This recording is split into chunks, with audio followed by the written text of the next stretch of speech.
Բարեձեզ եթերում լուրերն եւ ես Իննա Վերլինսկայա։ Երևանում 2026 թվականի մայիսի 4-ից 5-ին կայանալիք Հայաստան-Եվրոմիություն անդրանիկ գագաթնաժողովին Եվրոպական միությունը կներկայացնեն Եվրոպական խորհրդի նախագահ Անտոնիո Կոշտան եւ Եվրոպական հանձնաժողովի նախագահ Ուրսուլա ֆոն դեր Լայենը, իսկ Հայաստանը վարչապետ Նիկոլ Փաշինյանը։ Գագաթնաժողովին ընդառաջ նրանք կմասնակցեն նաեւ մայիսի 4-ին Երևանում կայանալիք Եվրոպական քաղաքական համայնքի 8-րդ գագաթնաժողովին, քննարկվելու են երկկողմ հարաբերությունների ամրապնդման հարցեր եւ համաշխարհային մարտահրավերները։ Բրյուսելն ակնկալում է Հայաստան-Եվրոմիություն հարաբերությունների խորացում, հայտարարել է Եվրոպական խորհրդի նախագահ Անտոնիո Կոշտան, ընդգծելով, որ անհամբեր սպասում են Հայաստանի վարչապետ Նիկոլ Փաշինյանի հետ հանդիպմանը։ Հայաստանը Եվրոպական միության մտերիմ գործընկերն է եւ մենք ակնկալում ենք այս հարաբերությունների խորացում։ Հայաստանին եւ Եվրոմիությանը միավորում են ընդհանուր արժեքները եւ միջազգային իրավունքի ու կանոնների վրա հիմնված միջազգային կարգի նկատմամբ հանձնառությունը, ասել է նա։ Հայաստանի վարչապետ Նիկոլ Փաշինյանը քաղաքացիների հետ հանդիպումների ընթացքում անդրադարձել է տարածքային ամբողջականության եւ անվտանգության վերաբերյալ հարցերին, նշելով, որ մեղրի շուրջ քննարկումները հիմնավորված չեն եւ նման հարցադրումները տեղում չեն հնչել։ Նա նաեւ նշել է, որ անվտանգության խնդիրների ազդեցությունը նկատվել է ջերմուկի զբոսաշրջության վրա, սակայն հետագայում ոլորտում վերականգնում է արձանագրվել։ Վարչապետը հայտարարել է, որ կառավարության քաղաքական խոսույթները հասել են քաղաքացիներին եւ ընդգծել է, որ հակամարտության տարիներին հնչած խաղաղության ուղերձը լիարժեք չի ընկալվել հասարակության կողմից։ Անդրադառնալով իրավական համակարգին, Փաշինյանը նշել է, որ գործող սահմանադրությունը չի ընկալվում որպես քաղաքացիներից բխող փաստաթուղթ, ինչով էլ պայմանավորված է նոր սահմանադրության անհրաժեշտության քննարկումը։ Անվտանգության հարցերի վերաբերյալ վարչապետը նշել է, որ երրորդ երկրների երաշխավորությունը չի կարող փոխարինել սեփական որոշումներին, ընդգծելով, որ պետությունները առաջնորդվում են իրենց շահերով եւ Հայաստանի անվտանգությունը պետք է կառուցվի սեփական պատասխանատվության հիման վրա։ Հայաստանի արտգործնախարար Արարատ Միրզոյանը հեռախոսազրույց է ունեցել Ադրբեջանի արտգործնախարար Ջեյհուն Բայրամովի հետ։ Միրզոյանն ու Բայրամովը նաև քննարկել են տարածաշրջանային եւ բազմակողմ հարթակներում փոխգործակցության հարցեր։ Նախարարները գոհունակությամբ են նշել Հայաստանի եւ Ադրբեջանի միջև հետագա կարգավորման գործընթացում առկա դրական զարգացումները։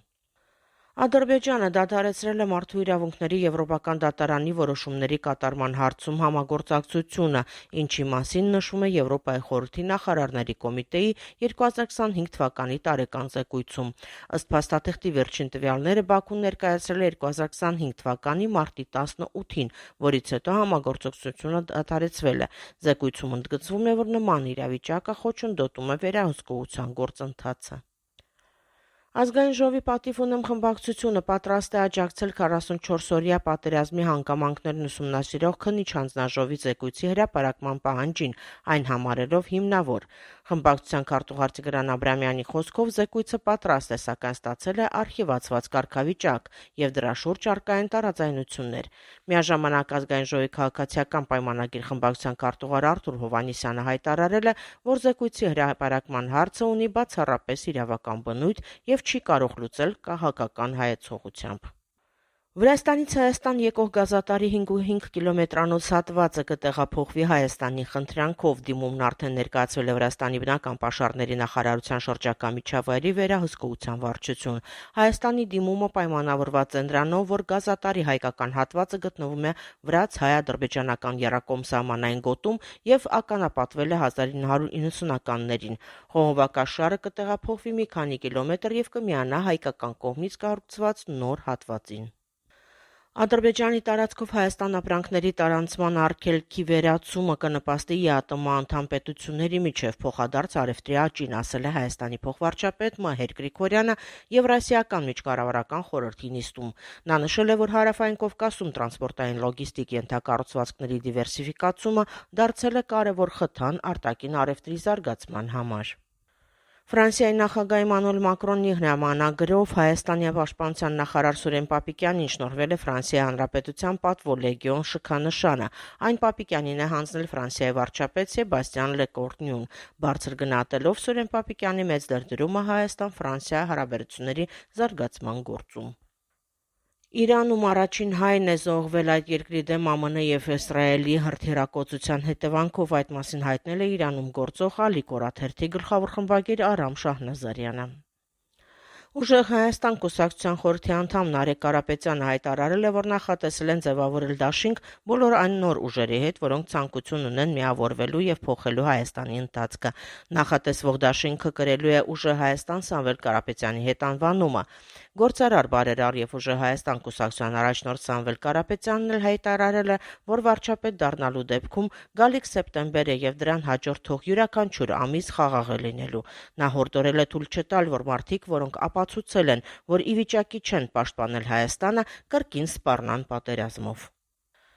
Ըստ հարցումների ընդդիմադիր ուժերն այս պահին հանրագումարում ունեն ավելի շատ ձայներ, քան վարչապետ Նիկոլ Փաշինյանը, հայտարարել է Հայաստան խմբակցության պատգամավոր Քրիստինե Վարդանյանը։ Ուժեղ Հայաստան կուսակցության նախագահ Սամվել Կարապետյանի քրեական գործով նախաքննությունն ավարտվել է, այս մասին ֆեյսբուքյան էջում հայտնել է փաստաբան Արամ Վարդևանյանը։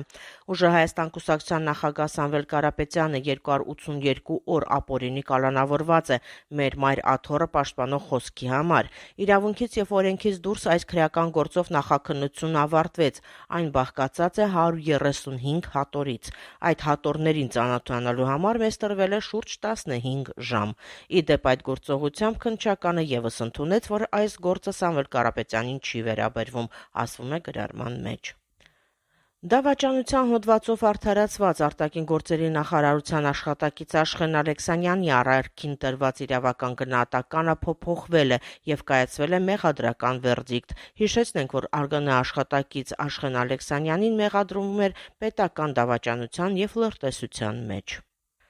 Հայաստանի բանկային համակարգում առաջին անգամ 6 ֆինանսական կառույցներ ստորագրել են սինդիկացված վարկային պայմանագիր Հրազդանում արհեստական բանականության գործարանի կառուցման համար Firebird AI ընկերությանը տրամադրելու 300 միլիոն ԱՄՆ դոլարի ֆինանսավորում։ Նախագիծը աջակցում է տեխնոլոգիական ոլորտի նորարարության եւ գիտության զարգացմանը, իրականացնում է Nvidia եւ Dell Technologies ընկերությունների հետ համագործակցությամբ եւ տարածաշրջանում դառնալու է ամենահզորը տվյալների կենտրոն։ Նովեյր ավիաընկերությունը մարտի 31-ին կվերսկսի Երևան-Կապան-Երևան ուղղությամբ թռիչքներ, այդ մասին հայտնել են ավիաընկերությունից, տոմսի գինը նույնն է 20,000 դրամ։ Վիզեյր ավիաընկերության գլխավոր կոմերցիոն տնօրեն Յան Մալինը միաժամանակ հայտարարեց երկու նոր ուղղության մեկնարկի մասին՝ Երևան-Էյնդհովեն, Նիդերլանդներ, Երևան, մեկնարկը սույն թվականի հոկտեմբերի 26-ից շաբաթական 3 չվերթ հաճախականությամբ, եւ Երևան-Շարլերոա, Բելգիա, Երևան, մեկնարկը 2027 թվականի փետրվարի 1-ից շաբաթական 3 չվերթ հաճախականությամբ յուրաքանչյուր 2 շաբթի, չորեքշաբթի եւ ուրբաթ։ Մինչ այդ տարածային կառավարման եւ ենթակառուցվածքների նախարար Դավիթ Խուդացյանը հայտարարել էր, որ Վիզեյրը Երևանից կմեկնարկի թռիչքներ դեպի Բրյուսել։ Հայկական երաժշտական մրցանակաբաշխության խախտողներն են ճանաչվել լավագույն փոփ երգչուհի Իվետա Մուկուչյան, լավագույն փոփ երգիչ Արամ Պետրի, լավագույն երգ Սոնա Ռուբենյանի Ճանապարհեցիր ինձ տուն, լավագույն ալբոմ Բրյունետի Լով Ռևերսետ, տարվա հայտնություն Սիմոն։ Դասական անվանակարգերում լավագույն երգիչ է ճանաչվել Արսեն Սողոմոնյանը, լավագույն երգչուհի Ջուլիանա Գրիգորյանը, լավագույն նախագիծ Սիմֆոնիկ Հայկո բաց երկնքի տակ։ Այլ անվանակարգերում հաղթել են Նեմրա խումբը որպես լավագույն ռոք արտիստ, Միշոն հիփ-հոփ եւ R&B, Խաչիկ Սահակյանը ջազ, իսկ լավագույն կոմպոզիտոր է ճանաչվել Մարտին Ուլիխանյանը։ Մենք շարունակում ենք հետևել դեպքերի հետագա զարգացմանը, իսկ այժմ այսքանը։ Մնացեք մեզ հետ։